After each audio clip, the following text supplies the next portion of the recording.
Okay, so this character has nothing to do with the topic of today's video, but I got this yesterday and I really wanted to show it off, so check this out.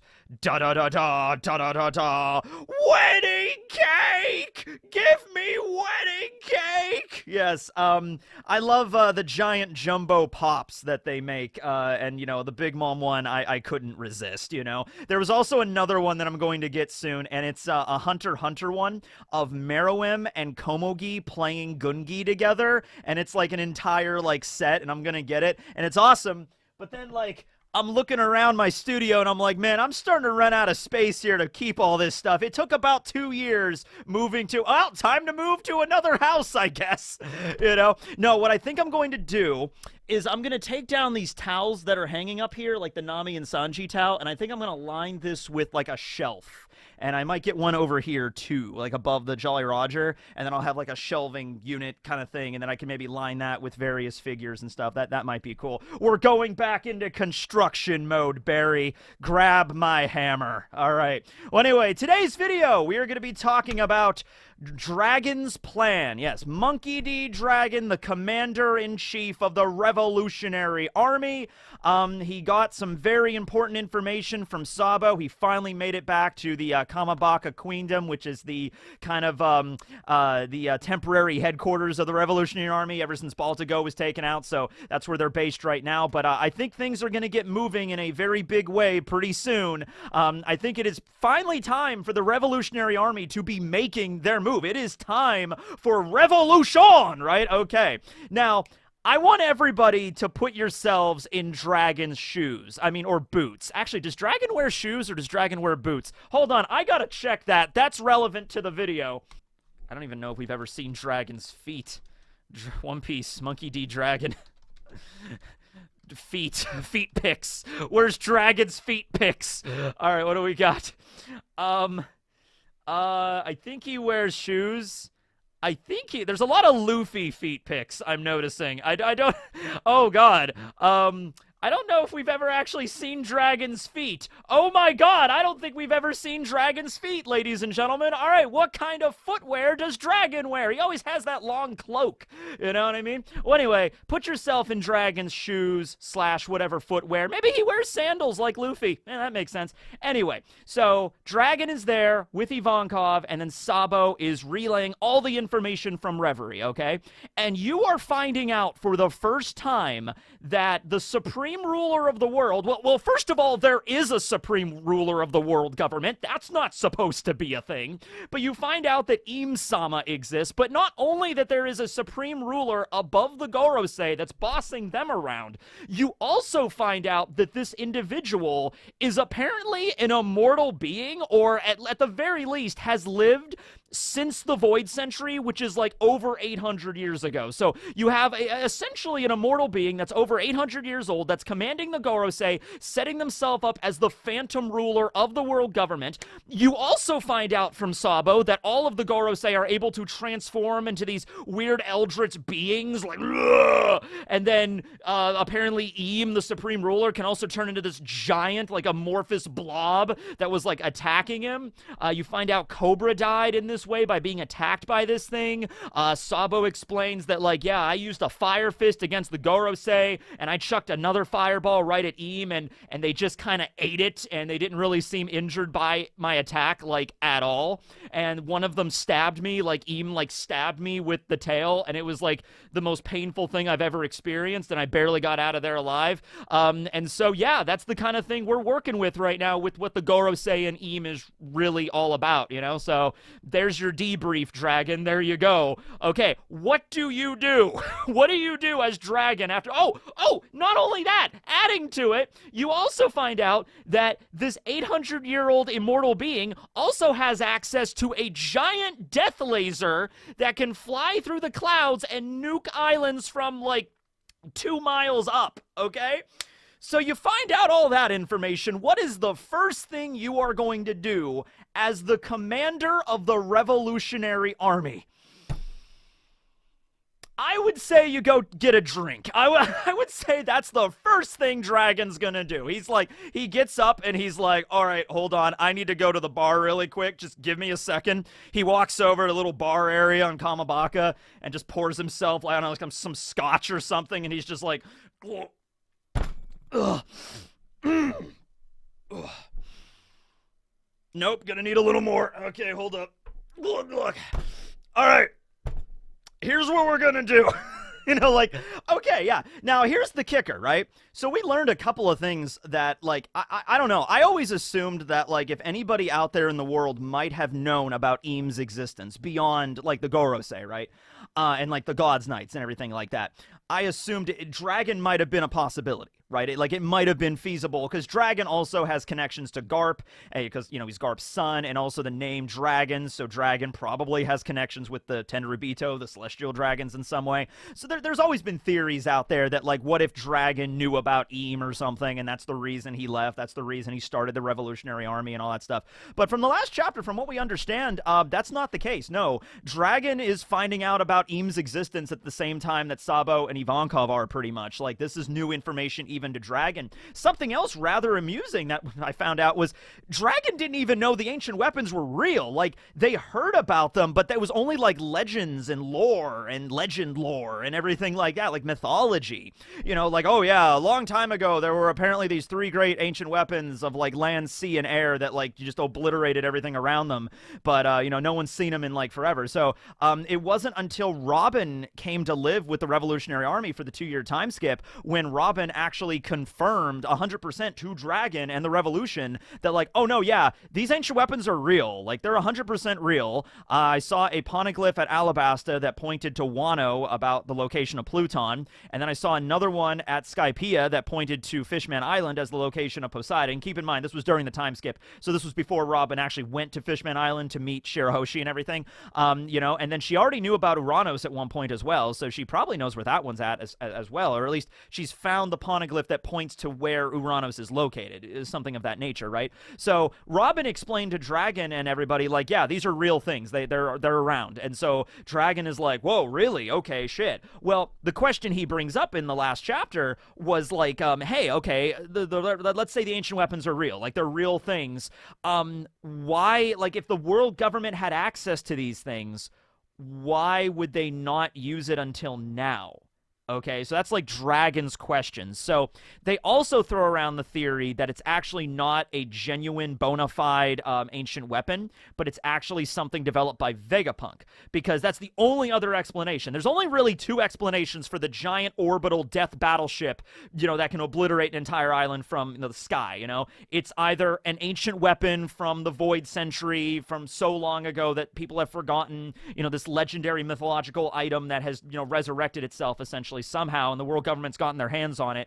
It's either that thing, or it's a technological invention created by the smartest scientist in the world, and that would be Vegapunk, right? Now, of course, Ivankov and Ivankov and Dragon know Vegapunk, and they're like, okay, he would never make this intentionally, Dragon. He would never make a giant death laser. And Dragon's like, yeah, I know, and I don't know. Okay. Vegapunk would not make something like that intentionally. Intentionally, mind you, okay? I'm just saying. Now, it's always possible, because remember, Vegapunk made those gunpowder, like, bullets out of tanks to, like, render gunpowder useless and, like sprout flowers and everything like that. I was actually thinking, what if it's feasible that Vegapunk invented some kind of sky device, not a weapon, mind you, it's not a weapon, but what if he invented some kind of UFO, some kind of, like, flying machine, And the whole point of the flying machine was to hover over, let's say, a desolate island. Let's say there's an island that's like devoid, that has like a drought, and it's just desert, and maybe it used to be a once thriving kingdom, but then it became like, you know, horrible droughts hit it, and there was like famine and stuff, and now the country's in really bad way. You know, none of the crops will grow or anything like that. What if Vegapunk is like, Quasar, I will invent a giant sky device that will hover over these islands and fire life life-giving lasers to sprout up life out of it, something like that. And so it's like it's an item. It was an invention that was aimed to revitalize dying lands. Okay, sort of similar to Aramaki's Mori Mori no Mi. And hey, Aramaki is an admiral, just like how Vegapunk reverse-engineered Kizaru's lasers, or at least took inspiration. Whether or not you want to say that Vegapunk... Because Vegapunk says messing with Logias is kind of tricky. And you can't really make an artificial Logia like he's tried multiple times. Then again, you always have to take everything with a grain of salt when Vegapunk says it, because he has a really high standard for perfection. So, when Vegapunk says, like, oh, gee willikers, I've tried so hard to make an artificial Logia, but all I've been managing to do is replicate a laser attack from Kizaru perfectly. That's all I'm able to do. I can't make the pacifistas turn into light or anything like that. I'm a complete failure, Quasar. No, so it seriously might be a thing like that. Or even if he didn't take anything directly from Kizaru's fruit, he took inspiration from it. Like, oh, Kizaru has a light fruit. He can fire lasers. I'm going to figure out a way to make lasers for the pacifistas, okay? What if something similar happened with Aramaki? What if he witnesses after Aramaki joined the Marines, maybe like, I don't know, a year and a half ago, I don't think it was exactly 2 years ago, but during the time skip, he joins, and the Mori Mori no Mi exists and stuff. Maybe he already had it. And so, in fact, it seems to imply that both Aramaki and Fujitora kind of had their fruits beforehand, because they were, like, really, really skilled with it, especially Aramaki. Like, Aramaki has all these abilities. Like, he has a specific ability to counter his natural weakness of fire, because he turns into a forest. So he's like, oh, I have a technique called Fireproof Forest. That seems to imply to me he had that fruit for more than just 2 years to really train with it to get to the point where he can resist that, okay? So, what if Vegapunk sees Aramaki's Mori Mori no Mi, and, like, everywhere he walks and just vegetation sprouts up, and what if Vegapunk's like, I am going to make a device that can do that, okay?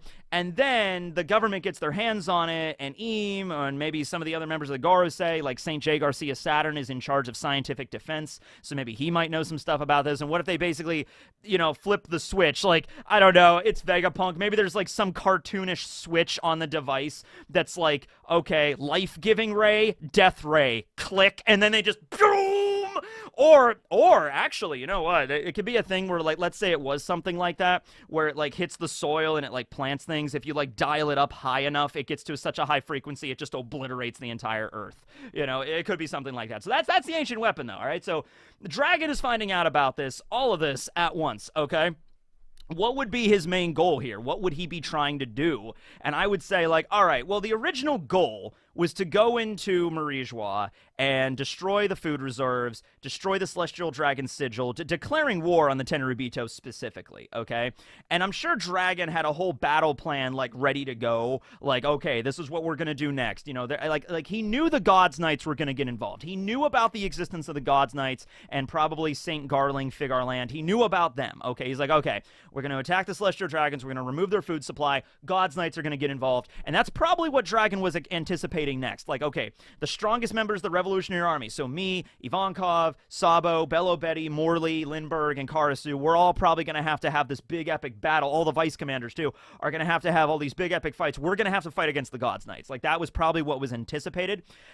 Maybe, I'm thinking Dragon, he's a very pragmatic kind of guy, and he kind of looks at a lot of situations and possibilities. It's just that he didn't expect this. He didn't expect, like, okay, there's an 800-year-old immortal that is the position. He can transform into this amorphous blob. They have an ancient weapon. Like, there's a little bit too far gone with that. Like, okay, but Dragon at least, I think, would anticipate the Gorosei maybe having devil fruits. Like, I don't know. Maybe Dragon just assumed the Gorosei were just a bunch of old dudes that are just sitting in the room of authority on a couch all day making decisions and doing paperwork. Maybe that's what he thought. But I'm sure Dragon, in his, like, the pragmatic way that he thinks, is like, yeah, the Gorosei might be strong. They might have devil fruits. They might have really powerful hockey. We still don't know 100% like what the deal is with the Gorosei, though. If it's just a devil fruit power or if it's something else. It could be a devil fruit power plus something additional. It could be something unrelated to devil fruit powers. It could be something directly given by Eam.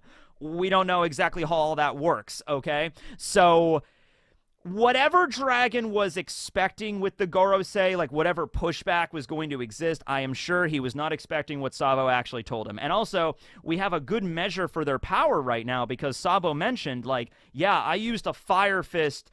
I caught them off guard with a fire fist at point blank range. And you know Sabo didn't hold back, okay? So it's like point blank range, caught by surprise, fire fist, boom! And the Gorosei didn't really get hurt. They just transformed into monsters and attacked me. So they're at least strong enough to resist a point blank he can. That's a measure for their power, okay? So maybe Dragon could have factored that into his plan already. Like, okay, we're going to have to fight the God's Knights and the Gorosei, but he didn't expect it to be on this level, okay? So would Dragon now continue with his plan as already, like, you know, like, okay, we're going to now maybe wage war against the God's Knights, or is Dragon going to back off a bit and, like, we need to reassess some things. I need to sit down and we need to make a whole new plan for this revolution, because now knowing this, it's going to cause an issue, okay? So there's a lot of moving parts in the One Piece world right now, so I'm just going to throw out some possibilities. Maybe this might tie back into the revolution. Maybe it might not, okay? I'm just going to throw out some options here, okay? So number one, we have Big News Morgans. And Big News Morgans is a lot more relevant to this story than you might think. I think most people understand he's big news, but like, no, dude literally controls a monopoly on the way that the media works in the One Piece world. He is the media, essentially. There's not really many other competing, you know, newspapers or television shows or radio, den mushy broadcasts out there in the world. He controls the media, okay? So Dragon might possibly have an idea here of like, hey, maybe we can get Morgans to help us out with this. Maybe Big News Morgans can spread this news to the entire world. You know, a news story that the world government is actually in control by an 800-year-old. Like, maybe you don't have to include that. Maybe you omit that part. But like the idea that like the Gorosei take orders from like another person above them, like that's gonna be pretty big news. That's something I don't think Morgans would just back out on. And also, Dragon might not even need to enlist Morgans' help. Because Wapple's already seen Eam. Now, did Wapple explain this to Morgans already? Because Wapple seems really scared. He doesn't even want to mention it to anybody because he's like, okay. But it also might be a situation where Wapple might get to the point where he's like, all right, well, I already got a target on my back. So no matter what I do, they're still going to want to kill me. So I might as well just tell you, right? And Morgans is kind of helping out Wapple in a big way right now. So Morgans might convince him to be like, just tell me what you saw. And then he explains it. And then Morgans is like, this is big news indeed. And then he spreads to the entire world, you know, like some farmer wakes up in the West Blue and like, all right, Meredith, we got the paper from the news coup. Thank you, little news coup. Coup! And then it, you know, flies away. Like, all right, let's see what's going on in the world today. Let's see here.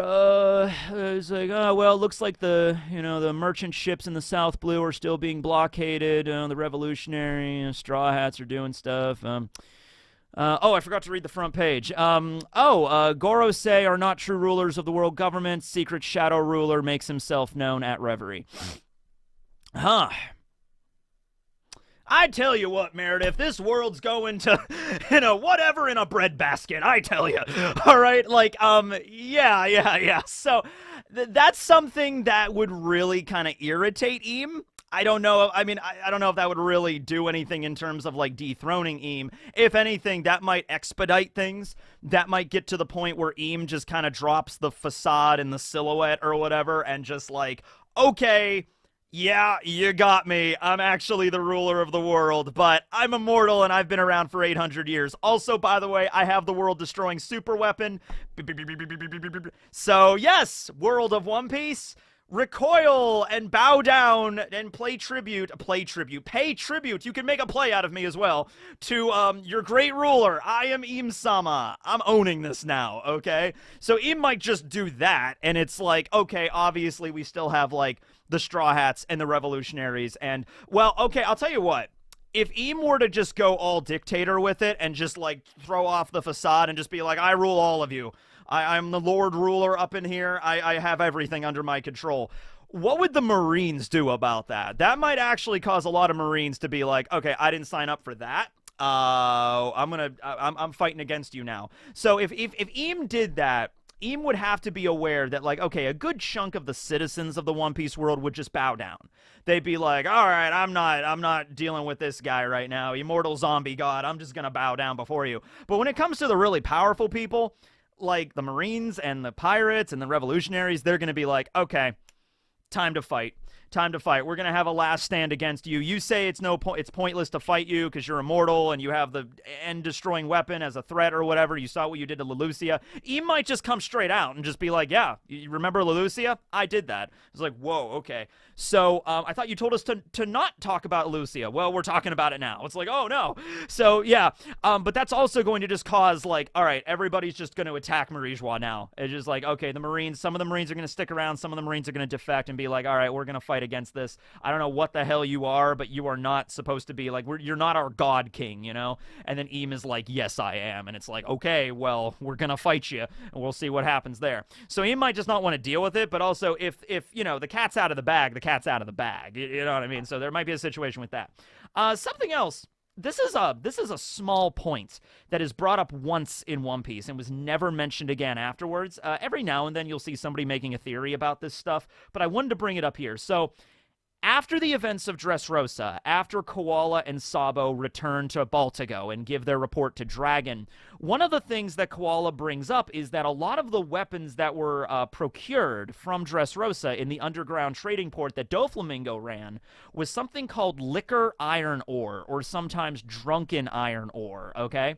And Koala brings up that it's a very rare type of ore that is only found on a few islands, and it was coalesced and gathered together at the underground trading port. Like, Doflamingo was trading this stuff in the black market for some reason. Actually, we know the reason. It was to make weapons, all right? We don't know what kind of weapons, but we know Koala specifically mentioned that liquor iron ore is very rare. It's only found on a few islands, and they brought it together to make weapons, and then they confiscated those weapons at Dressrosa. The Revolutionary Army did, okay? So the Revolutionary Army is now in possession of these things. I want to ask you something. I want to ask you a question, okay? Do you think Doflamingo was trying to take out the world government? In a better way, do you think that Doflamingo's ultimate plan was to rule the world government? I'm going to back up a bit here, okay? So Doflamingo was at Dressrosa. He had established himself as king of Dressrosa, okay? And he was working alongside Kaido and Caesar with the Smile production, okay? So he was effectively underneath Kaido, okay? What was Doflamingo's ultimate plan here? Because I don't think Doflamingo just, like, that was the final part of his plan? Like, I will set myself up as king of Dressrosa, I will work under a Yonko, I will sell Smiles, I will run my underground trading black market, and then that's it. That's what Doflamingo wanted. That's everything he wanted in life. Or was there more to it than that? I have a feeling like that wasn't the end game. I feel like Doflamingo had plans way further down the line, okay? So Doflamingo, I'm pretty sure Doflamingo is aware of the existence of Eam. It seemed like he got away from Marijois with some very critical information. So I think Eam, and he was able to blackmail the Tenryubito a lot. So what if he does know about Eam's existence? And he knew about him, and he maybe knew even a little bit about his abilities, like the kind of stuff that he uses, like how he fights. And maybe Doflamingo was aware. He was smart enough to know, like, there's no way I can fight Eam right now. There's just no way. It's not happening, okay? But what if he found out about his weakness, and what if it had something to do with that ore? What if it had something to do with that liquor iron ore? And he's like, all right, I'm gonna get that ore, and I'm gonna make into weapons. And maybe someday, maybe Doflamingo was planning on working alongside Kaido, because Kaido wanted to establish the nation of pirates. He kind of wanted to have something similar to the pirate paradise that Rox wanted, or Rox had, to kind of like establish a pirate world. Well, that would also mean bringing down the world government. So what if, not in the same way the Revolutionary was going to do it, because the Revolutionary Army does want to disestablish the entire world government. They want to take out the Tenryubito system, and now definitely the Gorosei and Eam, and then leave the infrastructure of the world government up. Blackbeard and Kaido kind of wanted to dismantle it altogether, you know what I mean? So what if, though, that was part of the end game? What if they didn't have everything quite established yet by the time that Luffy and the Straw Hats arrived at Dressrosa and wiped out the operation, but if had things continued as planned, maybe in like another 10 years or something like that, maybe at that point Kaido and Doflamingo would have worked together, Kaido would have had a even bigger army of Smile users. And if the Fire Festival plan would have worked out, if like that new Onigashima project or whatever would have happened, then Wano would have just been turned into a massive, massive, massive weapons factory. Kaido would have gotten rid of Orochi, so you don't have to deal with that dipshit anymore. And it's like, all right, we're gonna build. You know, it's like, all right, so they start building up Wano as this massive weapon fortress, okay? They enslave all the citizens there. Then you have Doflamingo, who was not defeated, still funding. Man, this kind of works as like a what-if scenario. Like, what if the plan just continued? What if the Straw Hats didn't stop Doflamingo? What if they just continued? But what if it's like, yeah, let's get that Liquor Island iron... damn it, I cannot say this. Liquor Iron Ore. It's like Liquor Island Ore. Whatever. Maybe I'm drunk. I don't know. But anyway, start building it up, and then getting to this point where it's like the ultimate final battle now is Kaido leading the charge with Doflamingo and, you know, all of like Jack, King, Queen, you know, and then all of Doflamingo's family would be in on this too, Pika, Diamante, and everything. And then maybe in like 10 years or so, there was like a plan to like, we're going to take out the world government. And we're going to use these weapons from the Liquor Iron Ore in order to do it. Okay, and then we're going to exterminate, we're going to wipe out Im and the Gorosei and the Tenryubito, and we're going to take over the world for a pirate paradise. And then Doflamingo would continue being like the information, like the broker for Kaido, and Kaido's kind of the one that sits on the throne at the end of the day. Might have been something like that. Now, that plan didn't work. In fact, I might make a whole video about that because that is actually fascinating. But that plan didn't happen. Doflamingo was defeated. He's currently in level 6. Kaido was defeated. He's currently in a volcano. But part of that plan might have continued because the revolutionaries now have those weapons. So maybe it's those weapons that might be very effective in dealing with people that have like Im's power or Im himself. There's just an option for you there too.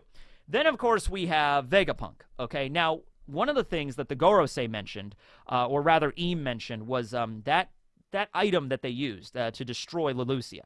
Im did not call that an ancient weapon. They did not call that Uranos or anything like that. Im referred to it as Mother Flame. Now, there's a little bit of contention whether or not Mother Flame was the name of the exact device, like the laser cannon was called Mother Flame.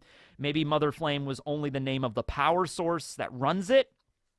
Because power source and energy supply, that's a big theme of Egghead right now, where Vegapunk's even said, like Lilith even said, you know, we're constantly researching new types of energy, and there was this type of energy that the Iron Giant ran on 200 years ago, but we can't really figure that out yet. There's solar energy we can try to harness, you know, that kind of stuff, right? So what if this isn't perfect? This isn't the perfect type of energy cell that, like, the Iron Giant ran on or anything like that. But what if Vegapunk did create a type of, like, called the Mother Flame, and it works, maybe similar to nuclear power or something. It works. It's a really good energy source, but it's not infinite, and it takes a while to recharge, maybe something like that. And so that's what they use to destroy Lelousia.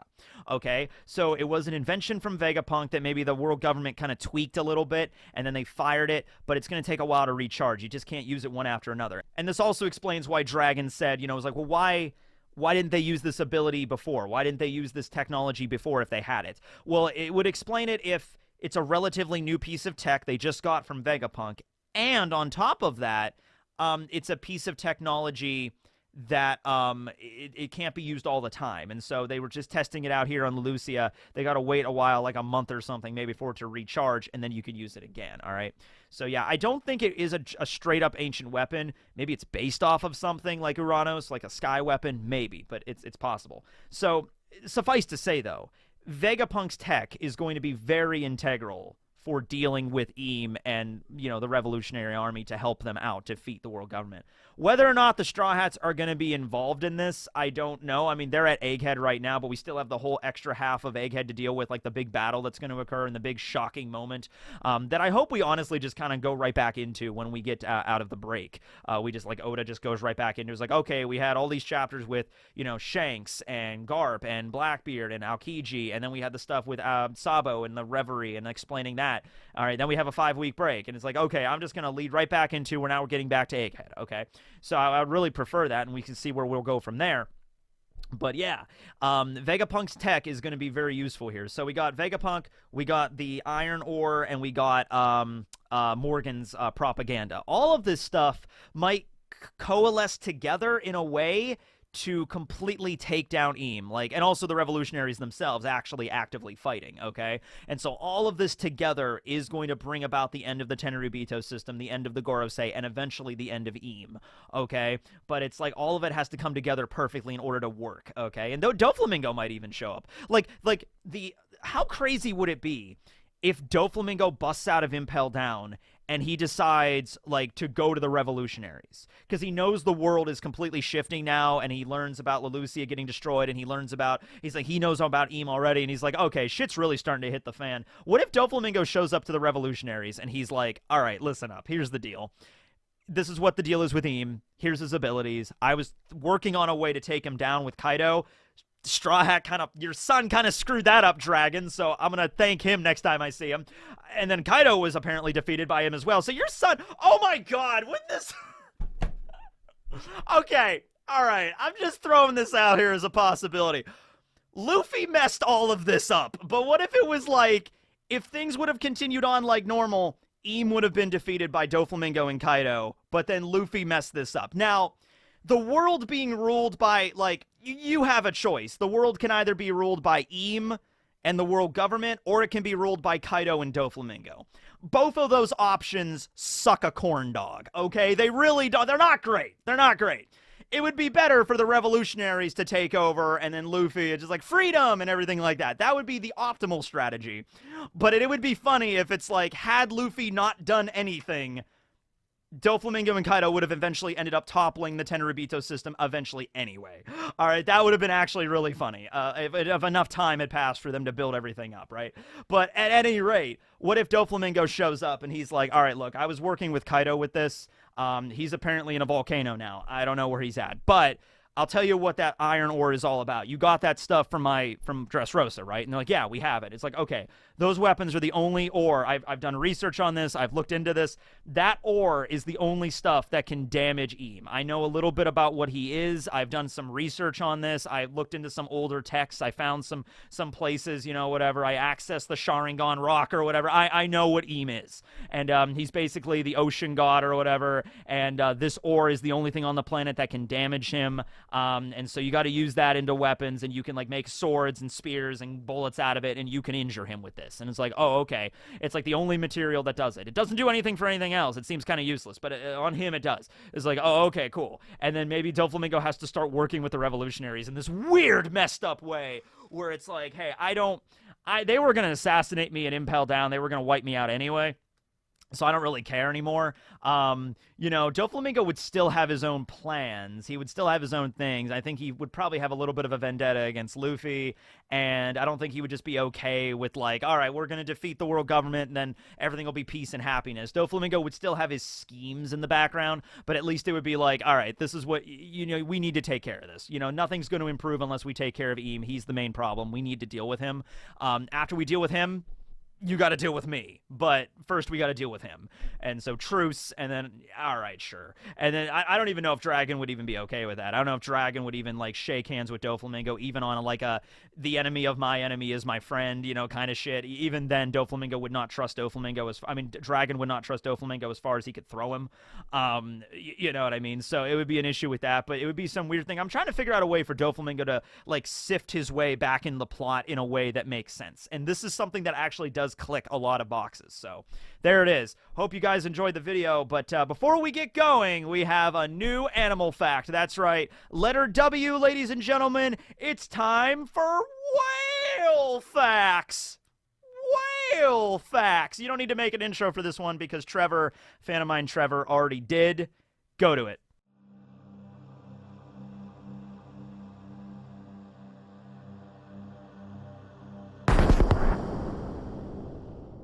Yeah, okay, whale facts. All right, so today's whale fact is whales are mammals. What? They're mammals, but they live in the ocean. It's like, nope, yeah, they're mammals. Warm-blooded, as a matter of fact. Why do you think they have so much girth and fat and blubber? They actually have a layer of blubber underneath their skin to kind of keep them warm. Oddly enough, though, they also prefer very cold areas of the oceans. It seems like a lot of whales will, you know, go to, like they will live in either the very far north or the very far south, and then migrate to the equator, typically for, like, mating season and stuff like that.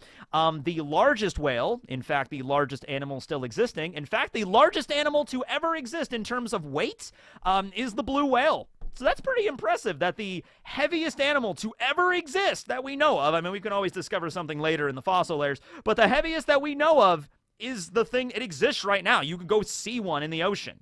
All right, just go and paddle yourself out in the middle of the northern Atlantic, and you might see a blue whale. It's pretty cool, right? Whale watching, in fact, is generally a very popular thing. I would prefer whale watching to bird watching. I think whale watching would be more interesting. Any whale watchers out there? Anybody live on a coastal town and goes out to the coast and just sees, we're going to go whale watching today. That'd be actually pretty fun. I'd like to go do that.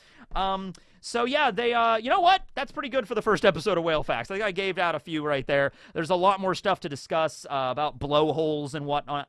So we'll get to that. But yeah, going on W, and then we have X, Y, and Z, and then we're almost done. All right, Whale Facts. Let's go. Thanks for watching, everybody. Signing out.